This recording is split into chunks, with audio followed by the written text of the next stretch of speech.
Hope you guys join us today as we look at the winners here at the Pacific Bonsai Expo 2024.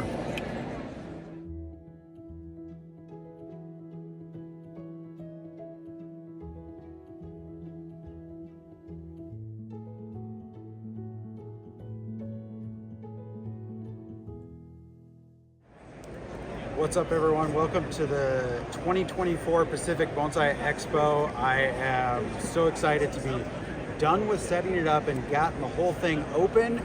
We have hundreds of people here and we are really excited to see all of you guys showing up. Even if you're watching this after the expo is over, it's been a really great event already and we're really excited. I've got a vendor table here. There are 50 plus vendors and we have 75 exhibits for you to see, so enjoy. Bonsai Expo 2024, Jonas, what do you think? I'm very happy. We have some beautiful trees behind us. We have 74 of the most outstanding trees we could find from all across the United States right behind me. What's your favorite thing so far? My favorite thing so far is that so many people have come from all over the country and world to help us make this all possible. Because it's like a magic trick. You make a few emails and phone calls and all of a sudden this happens.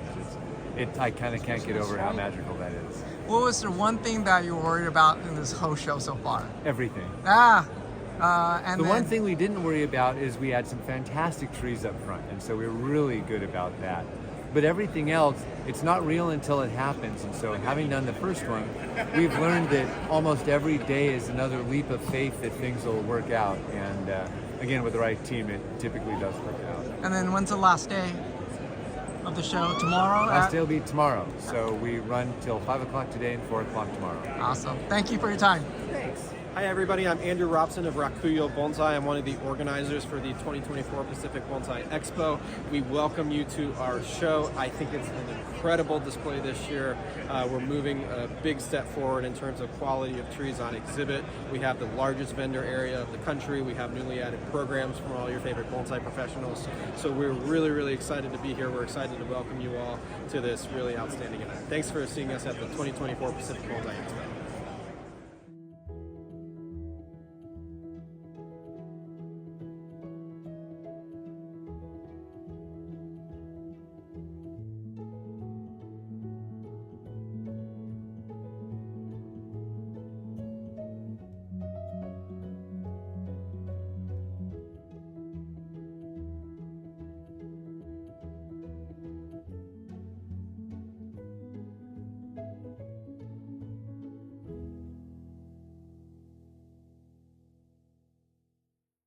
Right, so we changed things a little bit from last year in terms of the awards, but it's the same basic approach where we have up to 8 categories for different kinds of trees.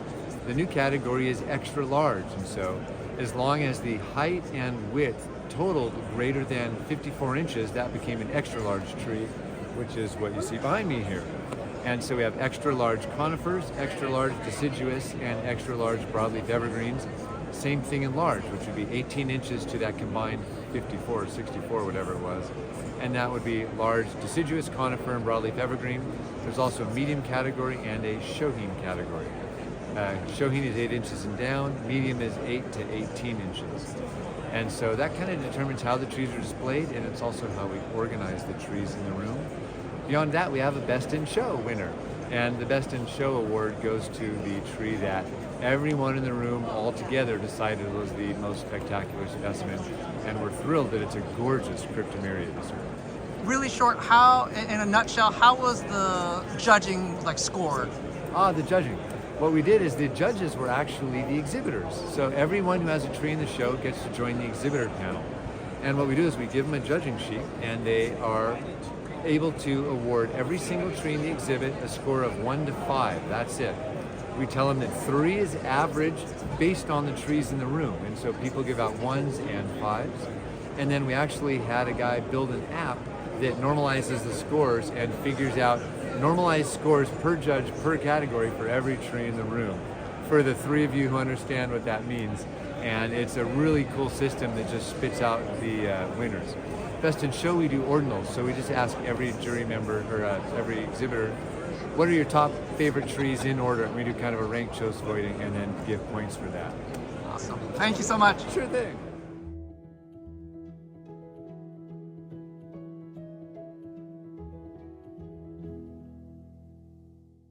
Hi, I'm Janet Nelson.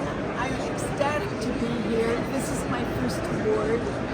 I come from the East Bay Bonsai Society and the Bay Area Bonsai Associates, and I've been working on these trees for many years.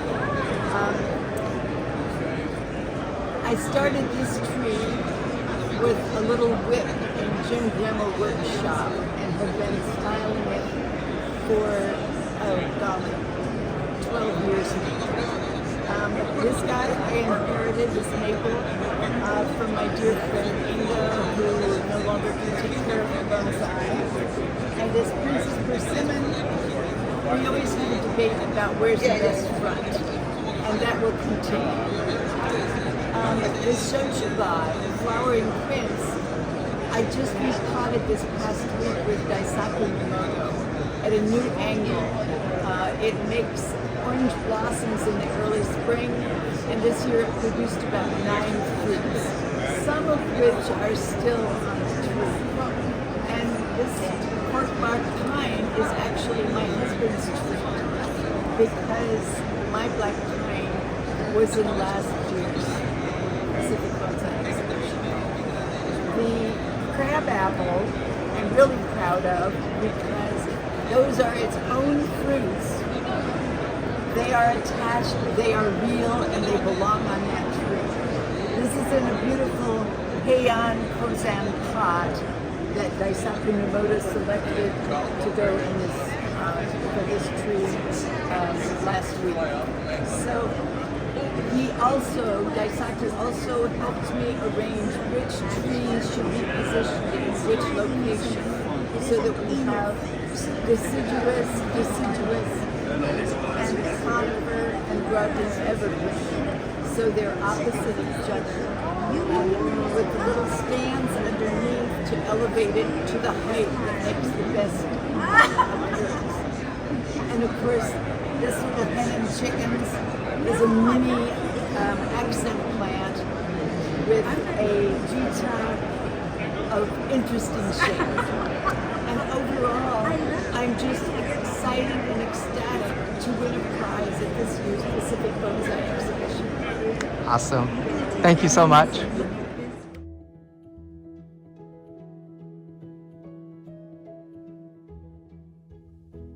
All right, hey everybody, my name is Mike Pastell from the Bay Area, and I want to talk to you guys a little bit about my tree that I'm exhibiting here. This is a coast live oak that I've had now since 2017. I've been working on it pretty diligently over the last few years, and this was originally collected in Aptos, California by Gareth Shepard, and I was fortunate enough to buy it from him. And it's current pot, it's a Yamaki pot, Jerry Braswell stand. My scroll is from a lady in Germany. Her name is Doris Miter, and she actually made that for me. And then my tenpai accent here is a antique bowl, and it's actually an incense burner. You pull the little guy out. See where that is? So, very proud of this tree. It's come a long ways. It's very healthy this year, and would like it if it was a little bit fuller, but you know, it is what it is, right? So hopefully the other participants like it too.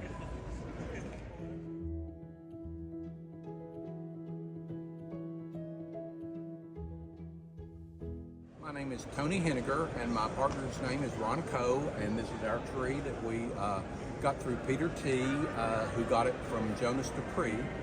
Jonas had imported this tree back in 2019 from Japan. At his garden in Alameda, the environment was not friendly to the tree, could not get the tree quite healthy enough. So we brought it to Sacramento now, and it seems to be coming around. So there you have it. What color is the flower? The flowers are kind of a pinkish beige. Is it striped? No. Awesome. And it flowers in May, I presume? Yes. Satsuki? Yes. Awesome. Thank you for your time. Sure, thank you.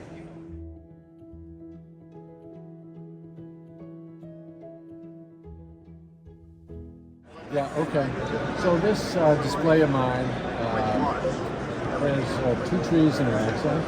The dominant tree is this juniper. I think it's a Rocky Mountain juniper.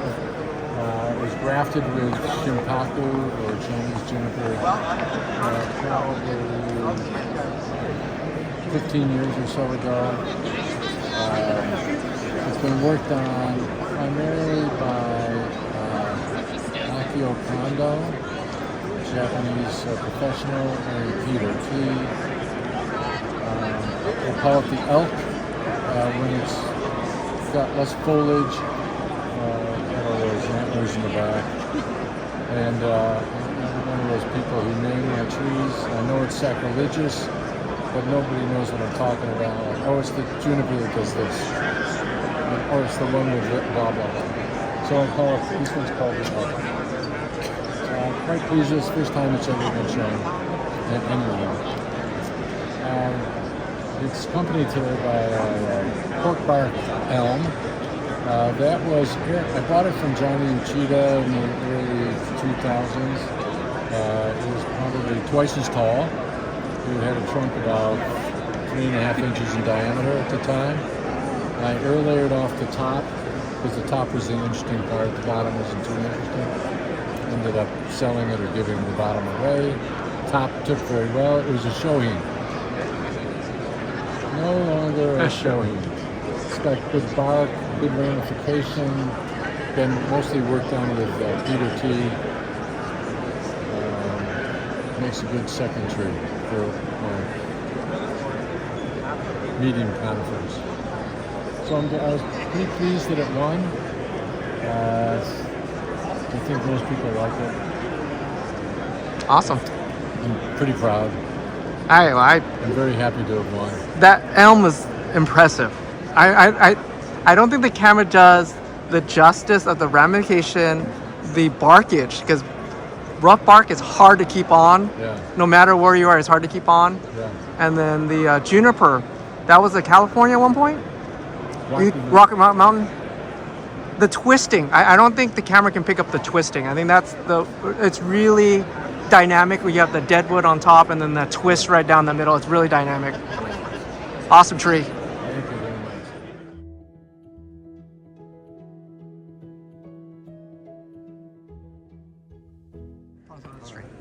I'm Peter T.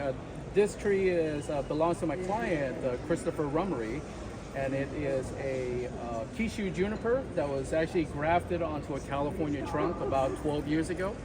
And this whole tree is actually built from 2 grafts. And it just took 12 years to develop from that. And at the show, it took the best large conifer category, which I'm very proud of. So, but yeah, it's been a long time coming. It's really full. It's just about right, kind of at the pinnacle of how I would have liked to show it. So it kind of timed out right for this show. So it's great.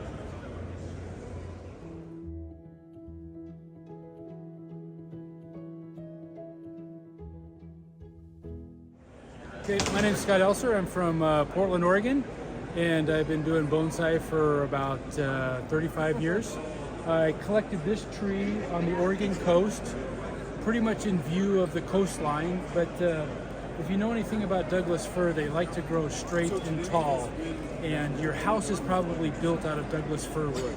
But I managed to find this. It was run over by a log skidder, a logging operation a few years before, and those people were long gone, so I collected this tree. It was much smaller in diameter here when I collected it, so the tree has actually been grown up into this size somewhat, and it was shown at the 2017 Natives exhibit at the Pacific Bonsai Museum, and it's gone through a lot of changes since then, but I'm trying to insinuate the coastal environment where it comes from, so I have a native Northwest Coast Indian totem here that represents that, and we have our local salao and sword fern and licorice ferns here as an accent plant to all give it this coastal feeling. Awesome. Thank you so much.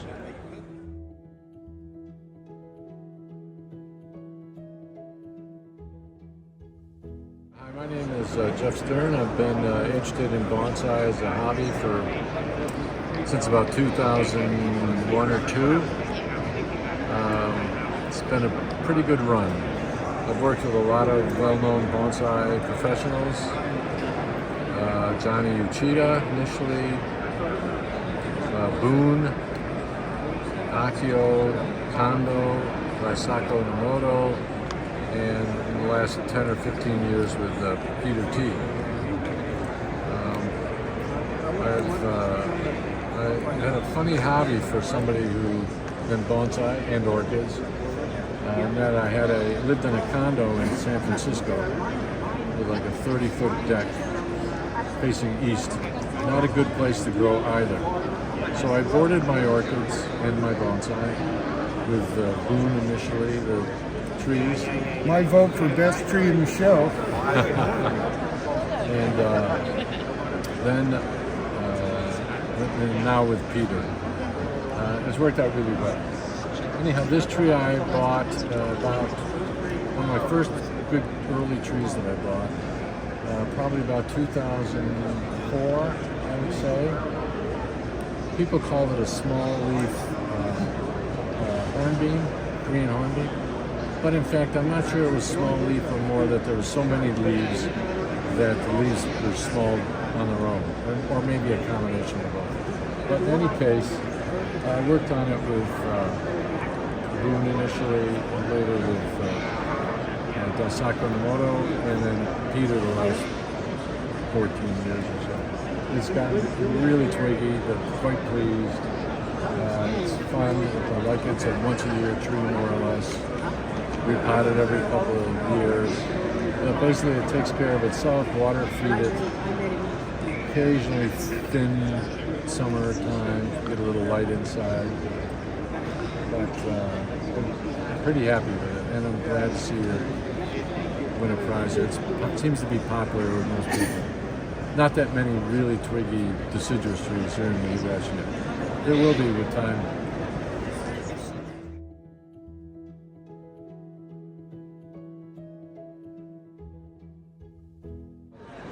Yeah, so this is a Japanese maple.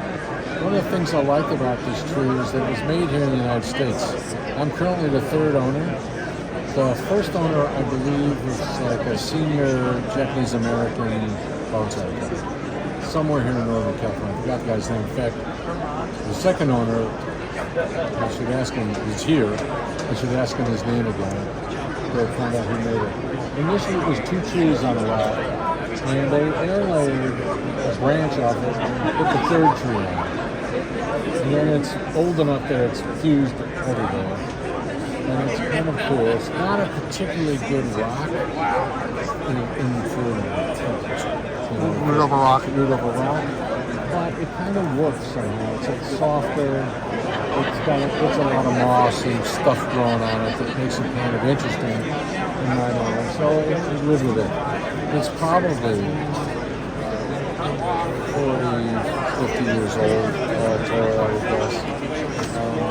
It's working with Peter T. It's gotten phenomenally better ramifications. In about, I would say, 10 to 12 years.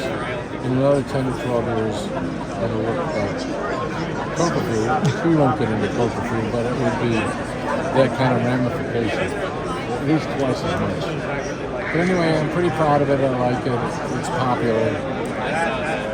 Glad it won. Awesome. Thank you. Jeff is standing right there next to me. And this maple, this maple started in 1951.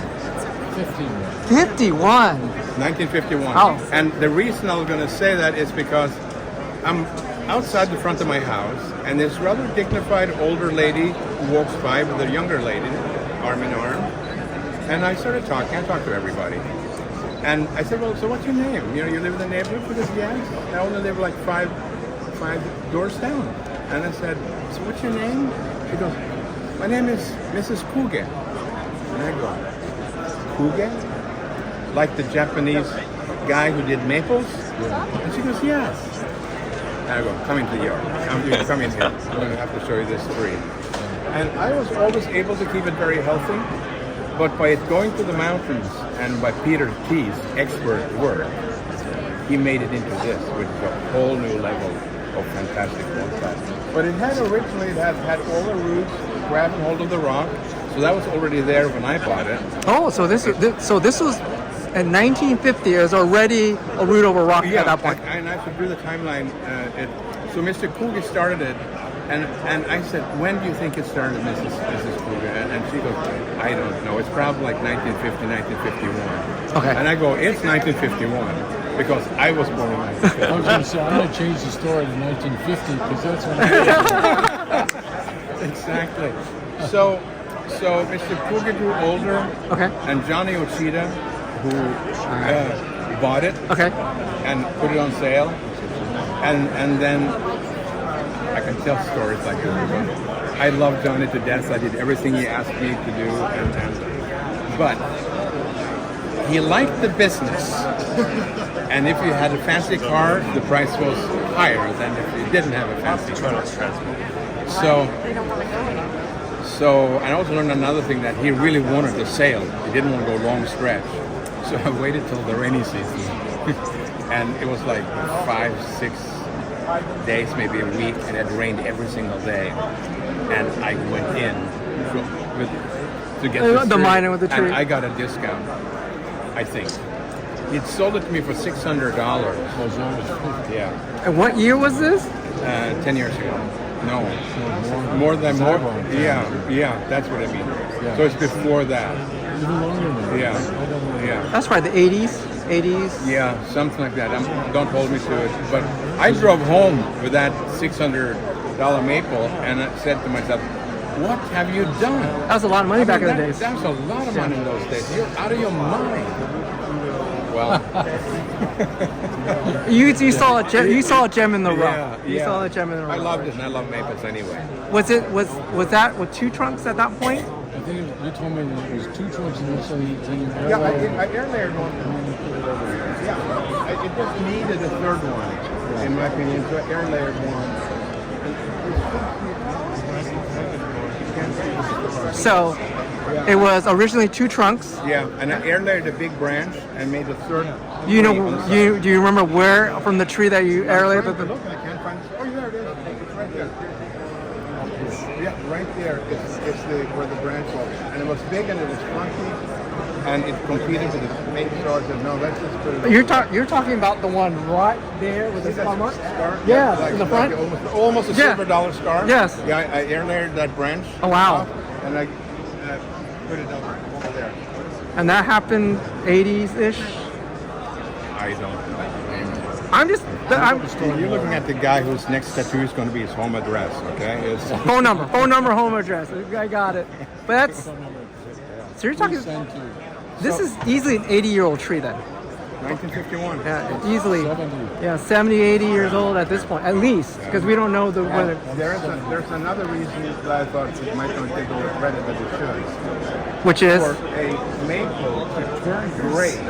Yeah. Not only on the trunks, which is the first thing to turn gray, but then when the branches. Secondary branches, then the tertiary branches. You know, they're old. You have to wait for that. You can't buy that. Yeah. We were talking about the age. As hard, you can't reproduce age. You can't. That's something you cannot reproduce. So it's better than it looks, and it looks like fantastic. Awesome. Thank you for your time, Morris. Thank you for your time, Jeff. Thank you for everything. Congratulations. I was going to ask you when I saw you were done. I was going to ask you about the history of this tree.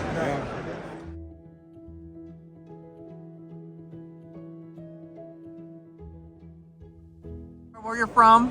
I'm Morton Wellhaven, and I did bonsai for centuries.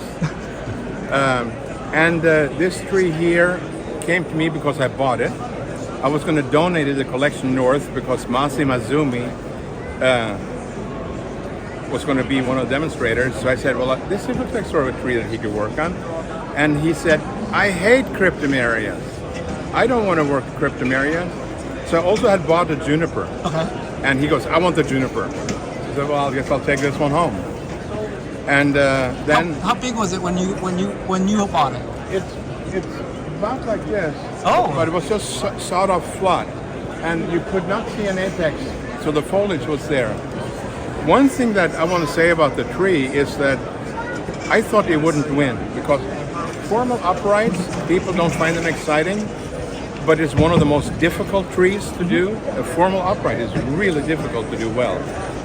And the other thing is that the fingers underneath, you can only see that from a cryptomeria if you go to Japan and see how it grows naturally. So here you see those little fingerlets underneath the green foliage. That is how it would look. And in this room here, probably 10 people know, right? So that's all I can say. Now the pot they picked, fantastic in my opinion. It's an antique Chinese. I happen to like pots that look expensive, which this one does, but it doesn't compete with the tree. It doesn't get in the way of the tree. It's really accenting the beauty of the tree, in my opinion. Awesome. Yeah. And do you remember when was the last time you owned this tree? About 10 years ago. Okay, so it's been a while now. Yeah, 10 years. I took care of it for about 10 years, and then it went, and even the sale of it, What year you bought it? about 10 years before that. So that's 20 years. In the previous century? No. Okay. I might have exaggerated. Oh. You know, I'm not letting the truth stand in the way of a good story. Awesome. Thank you for your time, Morton. Thank you, sir.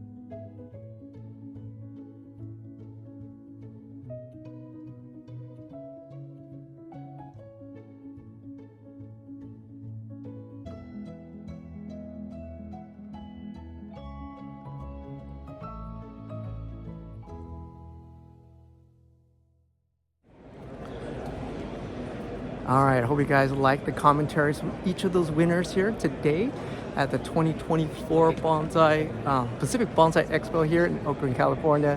I hope you guys, if you guys think another tree should have won, leave that comment below. I have my favorites, and of course, I bet you guys do too. I hope you guys see you guys next time. Bye-bye. I'm thrilled. We are so excited. You guys are tired? No, everything is 100% perfect. How could anything go wrong with the three of us planning it? Right. And what do you guys think of 2026? What's come up? Any? Oh, we got all kinds of tricks up our sleeves for 26. Oh. 22 was Expo 1.1. 24 is Expo 1.2. 26 is going to be 2.0. It's going to be crazy. 2.0, that's when you're in the big game. That's right. Can't wait. Thanks a lot, guys, for everything. It was a wonderful show. Thanks so much.